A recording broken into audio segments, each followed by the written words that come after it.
very much, Niamh.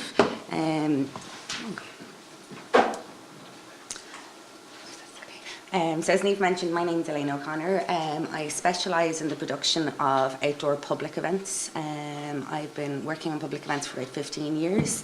The majority of our clients, I work with a company called Magnum events. The majority of our clients are local authorities and state agencies, very much down the route of what you guys are doing. I had a look at the website, very impressive list of events. It took me a very long time to kind of get to grips with what everybody's kind of, what the activities are and things, but it's fair to say there's a broad sweeping range there, and I'm going to do my best during the presentation to try and cover key items that I think would be useful for you guys from a practical perspective when planning your events. So just running through, I suppose, what the nuts and bolts of the events. So from my perspective, when we start looking at an event, the very first thing we look at is what is the purpose. So what's the goal? What are you trying to achieve? So that can be, you want to bring 10 people out and let them experience the biodiversity of a particular area in your local community. It might be getting school groups together.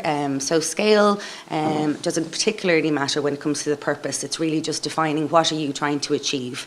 That in itself will kind of give you a route, ideally to the end of your planning, where you can maintain those goals the whole way through the planning process and onto the event. The next stage we'd go on to is kind of identifying who the audience are, who your demographic is, where they're going to be coming from, and how broad your marketing reach needs to be then to kind of marry up with that. We then take a look at stakeholders. So in your case, you would have a broad range again of stakeholders. Obviously, you've got your attendees and the different agencies that might be involved, Heritage Week themselves and the Heritage Council, venue owners, those kind of people. Then we move on to the planning stage, looking at requirements and anything that you might need to actually facilitate the event, and then the delivery itself. So we look at those now in just a bit of greater detail.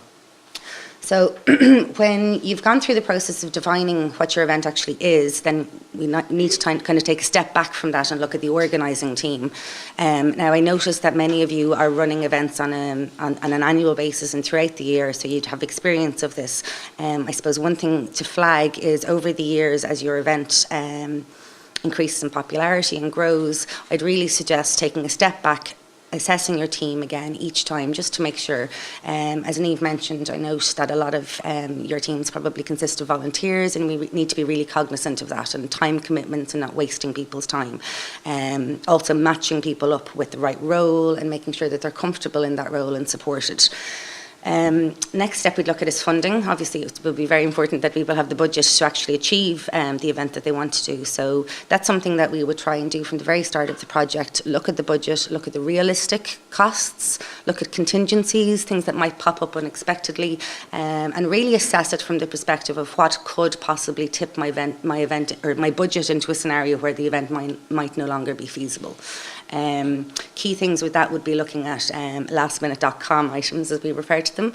So it might be that you've planned a walk and the weather's been fantastic for weeks and it's a torrent of rain the day before and you decide you need umbrellas.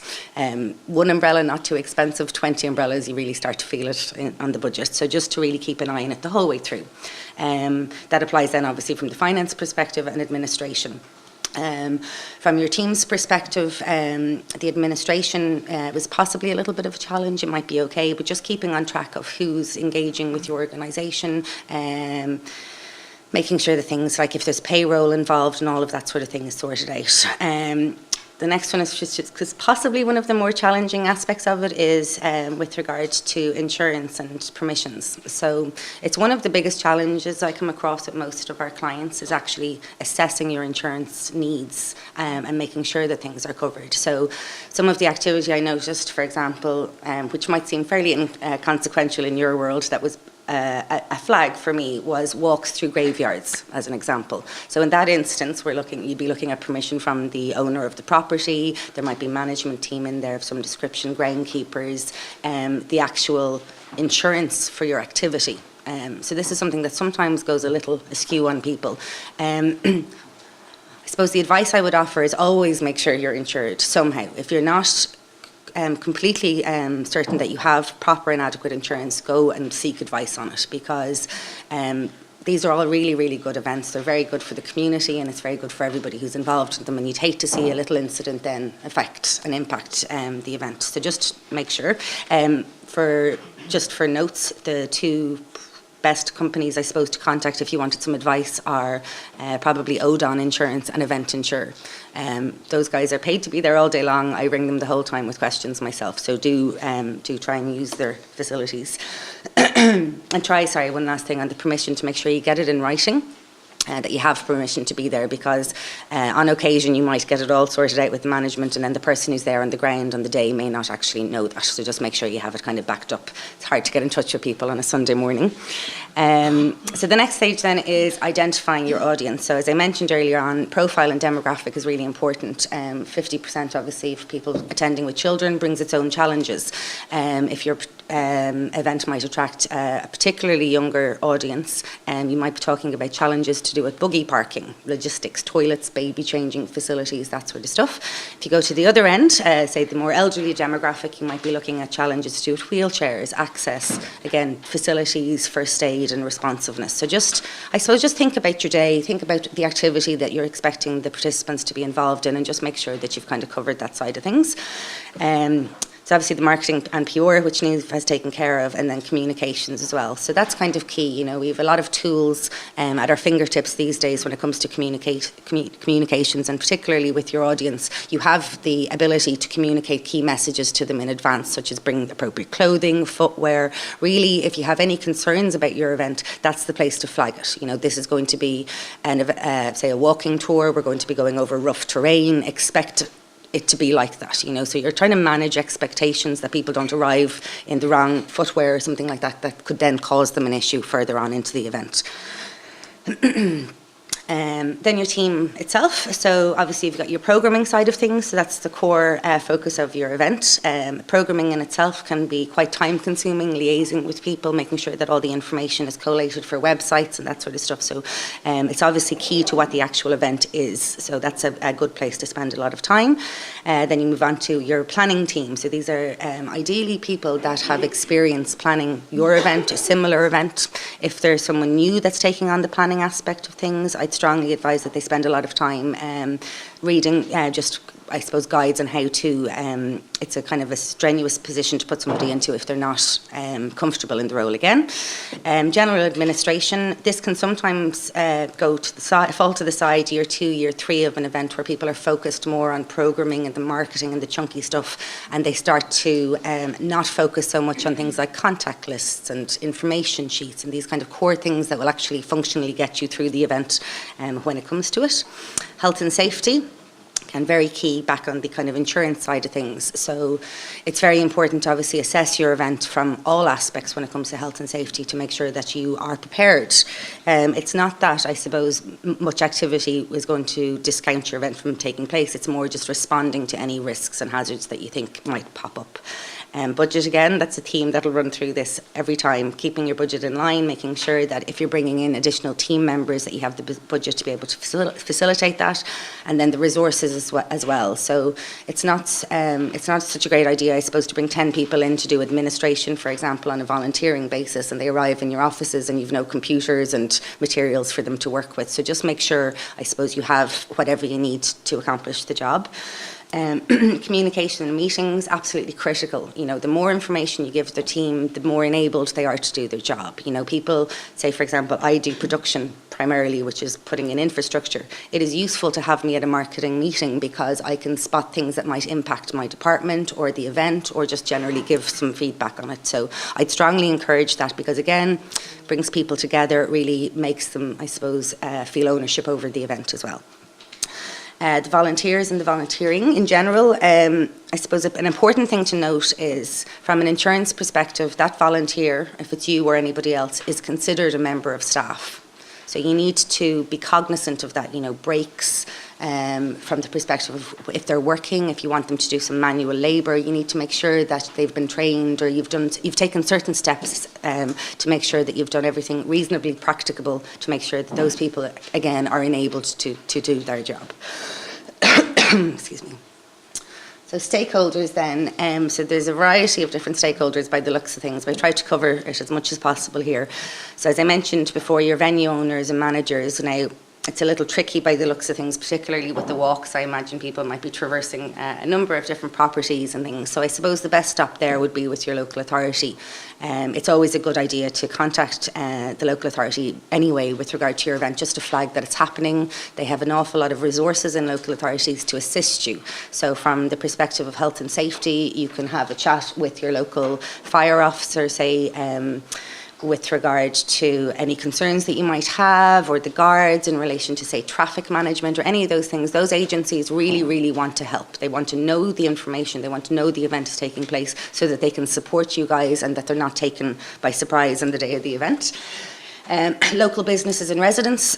So it's kind of a two-way street here. One is you want to give them the information if your event is going to impact anybody around you. So say, for example, you've invited maybe 500 people to attend an event and you're going to essentially fill a local car park. It would be very nice for the businesses to be aware of that on that day that's what's going to happen, so that people are most importantly aware, but also once you give them that opportunity and information in advance, you'll find that they'll come on board. They become a stakeholder. They've a vested interest in it as well, and they're getting your message out. So even if it's a guard and you're just ringing, you don't know, that guard could turn up with its entire family afterwards. So it's a bit of a marketing opportunity as well.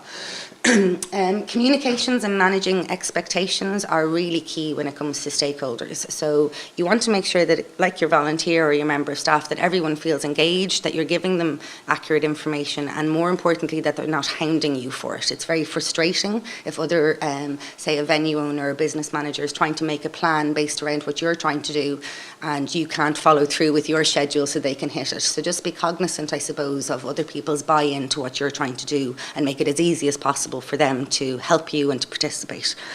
Managing expectations, so it's a bit like informing your attendee about potential trip hazards. Just be clear. It's everything that I've seen online with these events is really, really good. There's they're all good news stories. So it's just a case of making sure that people are aware of what to expect. If, for example, you've been doing a walking tour for the last 2 or 3 years, and 50 people have been in attendance, and for some reason this year that's jumped up to 100 people, that's a good time to go and tell everybody else that's been involved in it previously that you're expecting a significant change. So again, it's just so that people are aware. So in the programming then, obviously your program of events, some of you I think have a few multifaceted kind of offerings, whereas others just might have a program of events each day. So just being, again, clear about what that is. Try and gather the information as soon as you can so that you can supply it obviously for website inclusion in the brochure and things, and obviously getting things like high resolution pictures and stuff like that for your own Facebook pages and websites. Then there's the artist and facilitator liaison. So very often I'll find that people will, contact, say, a facilitator, ask them to do a workshop for them 3 or 4 months out from an event and get all the information, and that's fantastic. And then they kind of leave that person to the side. It's nice to check in, even if you've provided them with all the information, just once or twice beforehand, just to make sure that they're comfortable again, that they think that they're happy that they've received enough of the information. Most artists and facilitators may have a requirement of some description. In some cases, just a PA system. It might be lunch, it might be parking. So again, just note that down, include it as part of your schedule, and just make sure that you obviously can match that. It's very frustrating for somebody to arrive to do, say, a workshop and they're expecting a PA system and it isn't there then, or they've done a presentation and the projector isn't working, or whatever that is. So just, I suppose, just be cognizant of it.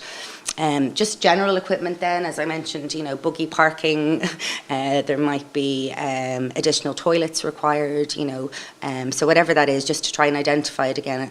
Sorry, toilets aren't so much programming related, but just identify them as soon as you can, and again, include them in your budget, and make sure that you've got that side of things covered out. Ticketing, as I noticed, through the website. So I would keep on top of that, keep an eye. It's very useful for free events to have them ticketed regardless, because it gives you an indication then of how many people to expect on the day. Don't get too excited, because we work off about a 40% drop off on a free ticket. So just bear that one in mind. Now don't be thrown either, you could get 100%, but it may not be, all may not be as it seems.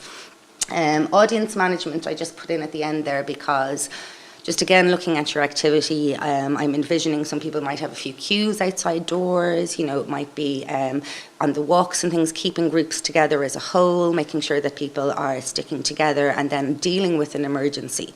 So it's something I would certainly add to an agenda for your team, is to kind of walk through what potential things could happen with your audience. If it's 20 people, what does that look like walking along? If it's 50 people on a walking tour and you're going through a town and you're on narrow footpaths, what is the implication there? What do you need to do? So just really, I suppose, focus in and give it a little bit of thought. The same kind of goes for the venue. So I've said first, walk your routes, and that's to do with both inside and outside. If you're expecting people as a group to walk, through a certain area, walk it. Be very vigilant. Look around, see what's there. Is there a trip hazard? Is there a hole in the ground? Is the footpath a bit uneven? So that you're prepared for that. Again, you can flag it in advance, and you might know that, well, when we come around this corner, guys, now the ground is going to get a bit uneven, so be careful.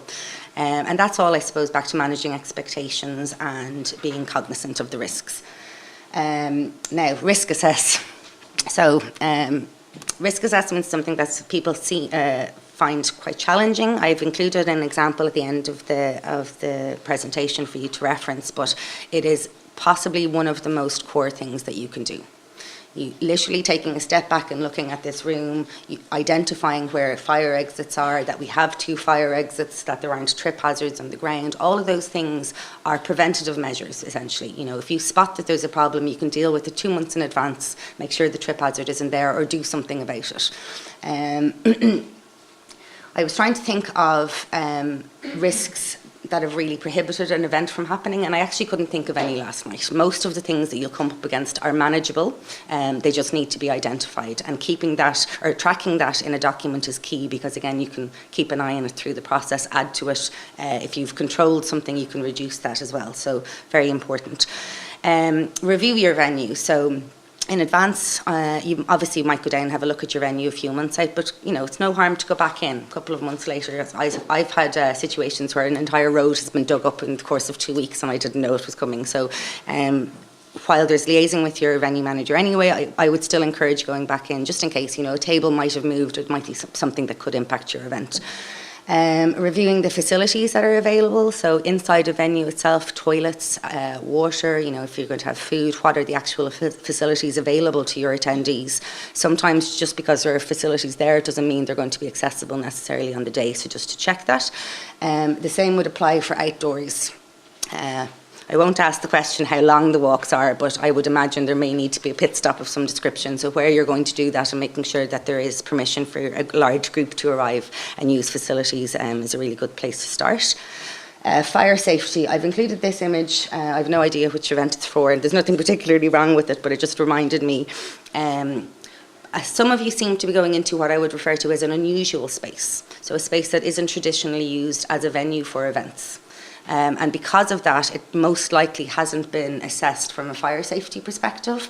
So you'd need to be very, very careful when you're doing that risk assessment. So the reason I included this picture is because obviously there is an entrance route from this perspective, but there's no way out. And it's only a small example. If this was a room with 30 or 40 people and there was an incident here, we've got a big problem. So there's that combined with issues to do with exits, actual widths of exits and sufficient space and all that sort of stuff. So if you're concerned at all about it, my best suggestion is go and talk to your local fire officer. Now it may have the impact of the event space not being able to be used, but that's a better result than having an event on in a space that's not suitable. The next part of that then would be emergency services and access. So it probably won't apply to most of the venues, but it's no harm to ask the question, if there's an incident here, how long is it going to take an ambulance to get here? In some cases in Ireland, it can be 30 minutes. So it is good to know that in advance, because you know what you'll be dealing with then over the course, if in the eventuality, or hopefully unfortunate eventuality of something happening. Access routes as well. So again, on your walks, making sure that if you're going into an area that is not accessible by vehicle, that you're aware of that again. If you're concerned, flag it with the guards, flag it with the local authority, and they'll get involved if you need, and sometimes it's just a case of flagging. I will have 100 people up on a mountain between 3 and 4 o'clock on Saturday, and it means then if mountain rescue or whoever is required, that they are just aware that you're up there. So looking at planning then in a little bit more detail, a few things I'd suggest. Number one is an overall timeline. So just look at your key work breakdown activities, your marketing plan, your administration, and key points in time between now and the event, with deadlines that you need to hit. I always say, events are tough from a project management perspective. There is a deadline, that does not move. Your event's happening that date or it's not. Before that, you have a bit of wiggle room, so it's always good to put a deadline a little bit earlier and give yourself that contingency, because the nature of events is that things will change as you go along, and you want to be able to track that. Your schedules, it's a bit of an administrative challenge, but I try and do schedules for pretty much everything. If I'm putting up signs, I add it to the schedule. If I'm doing putting equipment in somewhere, I try and add that to a schedule. And my reason is not necessarily just to have a lovely schedule, but it's more so if something happens to me and I'm not available on the day, I've given a complete breakdown of exactly what's supposed to happen, who's coming in, who's taking care of what. And again, having that document, I can give it to the rest of my staff. They can see they are now enabled and empowered to do their role, and they've less questions for me on the day. So I try and give out as much information as I can to free up as much time as I can for me on the day, that I'm not getting hit with questions the whole time. Contracts and agreements, so a bit like permission for the venue, just have it in writing if you can. It just makes things clear for everybody, and even if it's just a simple email, booking confirmation or whatever for your facilitator, that everyone is clear. I'll continue on for a minute. Obviously then we had our programming, which we've gone through, our human resources, so what actually is required for I think that's actually gone off.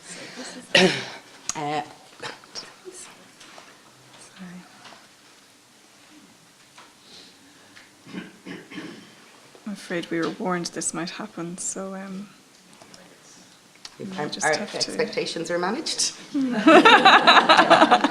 It's hopefully getting fixed at break time, but I might let you work away with it. That's fine. That's okay. I'm going to miss out on all the pictures I took off the Facebook account yesterday, so it's going to be 2 seconds to get back to my position. Okay, so back to then, planning your communications, staying on top of that, making sure that people have all the information they need, budget management again, and then on to production.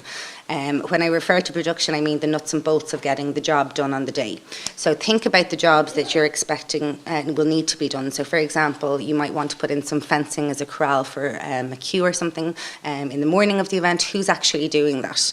I would always advise the primary event organiser to have no jobs allocated, because they will come, they'll find you. So try your best to clear all of your own jobs off your plate before you go into the event. You'll feel better about things, and then you're ready and prepared to deal with anything that pops up unexpectedly. On the resources side of things, I had mentioned team equipment and resources, so things that your staff might need on the day, or the volunteers. If they're out doing a walking tour, they might require a poncho, the umbrella, phone credit, whatever that is. Try and just talk through the groups. If you've done the events before, that'll be obviously not too challenging, but for a new event, to really pick the event apart and think about it. If you're using clipboards, for example, outside, things like plastic covers for rain protection, stuff like that would be useful to have on hand. In most cases for an event, we would write up an event management plan, which can seem like a bit of a challenge. Now, I've given another example of a plan and a guideline link at the end of the presentation. It's something that we would consider the most critical document that we have. It also includes our risk assessment, so it's kind of one big package. But that document would contain all of the key information. When the event's taking place, who's going to it, what services you have there, if there's first aider, what facilities you have available to you. And by going through the process of writing up the event management plan, you'll find that you're being asked questions and you're being prompted yourself to kind of assess the situation.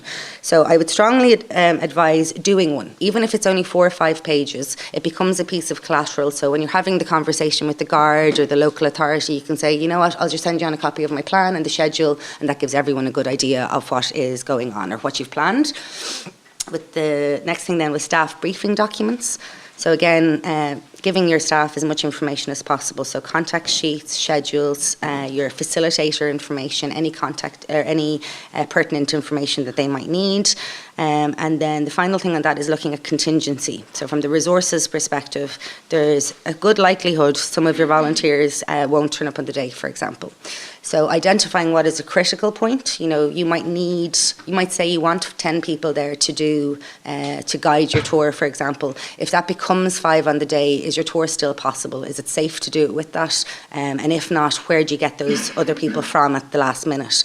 One thing I would suggest is reaching out to other organisers in your area. There's no point in everybody going out trying to get volunteers from the same pool, essentially. So share, ask them if they're interested, your volunteers if they're interested in working on another event, and vice versa.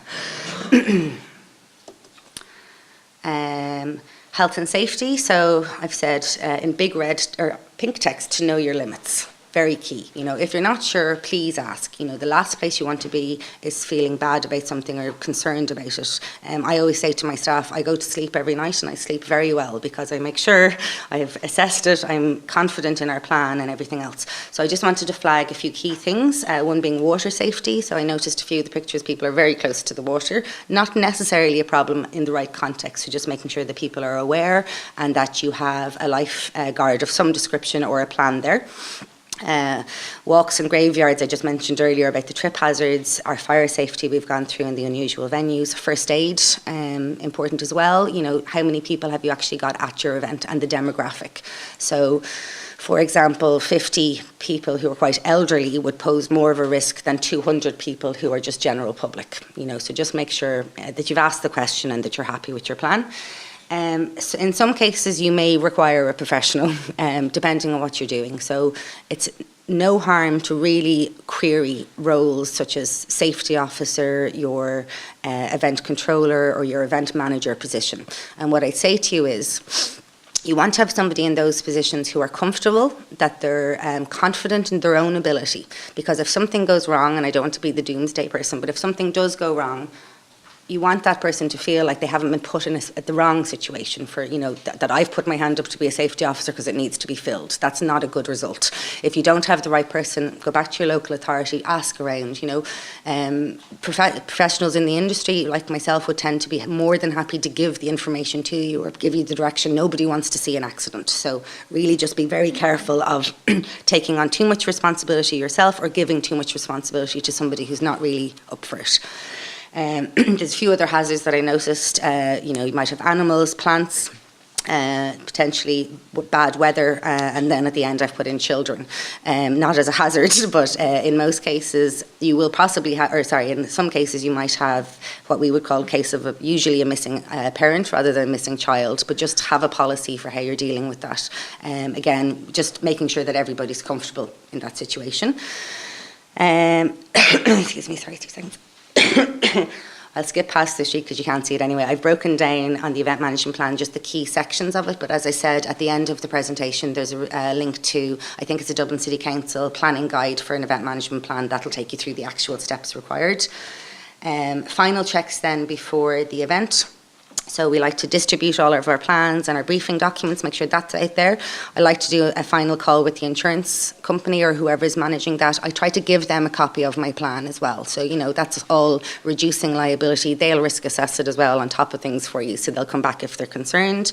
Your final look at your schedules, your requirements, your weather checks, and then finally the risk assessment review. So if you've identified something as a hazard, you want to go back and try and assess that before the event.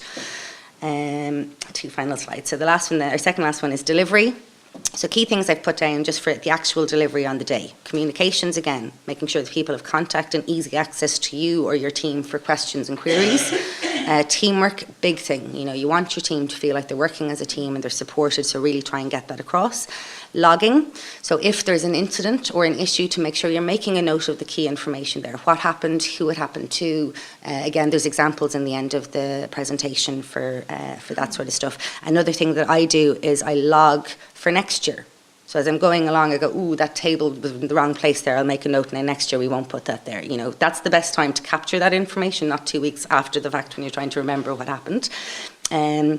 Just general welfare and safety awareness throughout the day, making sure that both the staff and the attendees are cared for and they have everything that they need. And then use your plan. You know, you've spent an awful lot of time writing, hopefully, an event management plan and a risk assessment. Refer to it and use it. Last one, sorry, 2 seconds. So the last phase of this then is the evaluation. So surveys are really good. You know, 5 or 10 question surveys with your audience members will pay dividends in information, as I saw earlier on. So try and do that if you can. Do staff debriefings and try and get reports in. You know, what was their experience, what could be improved. They can tell you how it was on the ground on the day. They can hopefully be honest and say it was very annoying, I didn't have X or Y, and that would have helped me to do my job a bit better. Debriefings just to stakeholders and anybody else who was involved. I would strongly suggest a social event. A thank you to anybody who was involved in it. Again, teamwork for next year and building that community.